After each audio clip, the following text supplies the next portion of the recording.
আমি ভাবতেই পারি নাই যে আমার এই মাটির ভাঙা ফ্রাই-প্যানটায় এত সুন্দর চিতই পিঠা হবে। হ্যালো এভরিওয়ান, আসসালামু আলাইকুম। চলে আসলাম মিনি কিচেনের আরো একটি নতুন ভিডিওতে। আজকে আপনাদেরকে আমার এই ভিডিওতে একটা ম্যাজিক দেখাবো।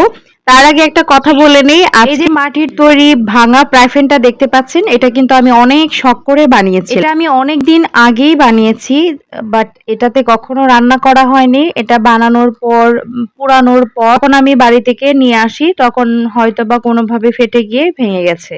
এই ফ্রাই-প্যানটা আমার অনেক শখের ছিল। আমি অনেক শখ করে এই ফ্রাই-প্যানটা বানিয়েছিলাম মাটি দিয়ে। কিন্তু যখন দেখলাম যে আমার এই মাটির ফ্রাই-প্যানটা ভেঙে গেছে, আমার মনটাই ভেঙে গেছে। এতটা খারাপ লেগেছে।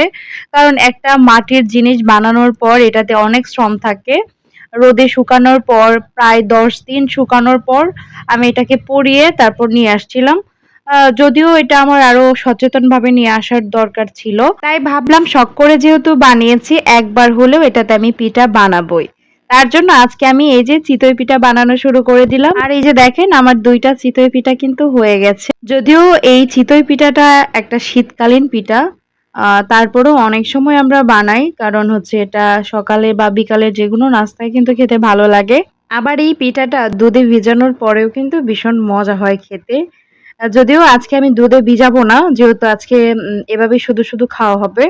আর এই যে আমার পিঠাটা হয়ে গেছে, আর এখানে তো আমার সাথে হয়ে গেছে আরো একটা মানে ঘটনা ঘটে গেছে, সেটা একটু পরেই আপনারা দেখতে পারবেন। যে আমি পিঠাটা যখন এই মানে দিচ্ছি আর এই পিঠাটা যখন আমি মানে হয়ে গেছে, আমি উল্টিয়ে দিতে চাচ্ছিলাম। তারপরে দেখেন আমার সাথে কি হয়েছে। একদম পিঠাটা তো আমি সুন্দরভাবে উল্টিয়ে নিয়েছিলাম। কিন্তু আমার দেখেন একদম পড়ে নিচে একদম মানে লাফ দিয়ে নিচে পড়ে গেছে। এই যে দেখেন পিঠাটা। যাই হোক আমার ৩ টা চিতই পিঠা হয়ে গেছে। ছোট্ট কিউট বাতাসা। তো আমি এটাকে কি বলবো? চিতই পিঠা বলবো না বাতাসা পিঠা বলবো বুঝতে পারছি না। আপনারাই বলবেন আমি এটাকে চিতই পিঠা বলবো নাকি বাতাসা পিঠা বলবো।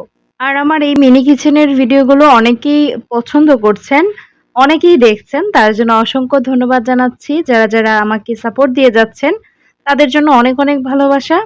তো এই যে দেখেন আমার এই পিঠাটাও পড়ে গেছে। কি বলুন তো আমার কি মনে হচ্ছে জানেন? পিঠাগুলোর এই ভাঙা ফ্রাই-প্যানটায় থাকতেই ইচ্ছে করছে না বা পছন্দ হয়নি। এইজন্যই বারবার পিঠাগুলো ওই ফ্রাই-প্যান থেকেই মানে লাফ দিয়ে পড়ে যাচ্ছে। আর এই যে দেখেন আমি আরেকটা দিয়ে দিচ্ছি। এই চিতই পিঠাটা একদম বাতাসার মতোই হয়েছে, একদম গোল সুন্দরভাবে। একদম ছোট্ট সাইজের। এই যে এখন আমি একটু ঢাকা দিয়ে দিব, তাহলে কিন্তু ঢাকা দেওয়ার পরে কিন্তু সুন্দরভাবে ফুলে ওঠে। দেখতেও সুন্দর লাগে আর খুব দ্রুত হয়ে যায়। এই যে দেখেন মানে খুব সুন্দরভাবে কিন্তু হচ্ছে। দেখেন পিঠাটা কত সুন্দর হচ্ছে, তাই না?